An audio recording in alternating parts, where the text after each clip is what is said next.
but there was one boy to give you a great cinematic experience, and I hope you are enjoying it and continue enjoying it.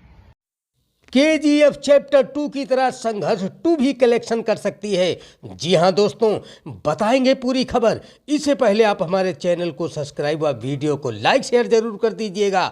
जी हां मित्रों, जैसे ही खेसारी लाल यादव जी की teaser संघर्ष 2 release हुआ है, वैसे ही व्यूजों की बौछार हो रही है। लाखों करोड़ों में व्यूज पहुंच चुके हैं, जबकि फिल्म का सिर्फ टीजर ही है। आप सब सहज ही अनुमान लगा सकते हैं, अंदाजा लगा सकते हैं कि जिसका टीजर ही इतना ब्लॉकबस्टर हो चुका हो, वो फिल्म कितनी बड़ी हिट होगी। जी हाँ मित्रों, संघर्ष 2 रिलीज होते ही हम सब इसे सिनेमा घरों में देखने जरूर जाएंगे और इस फिल्म को हिट बनाएंगे।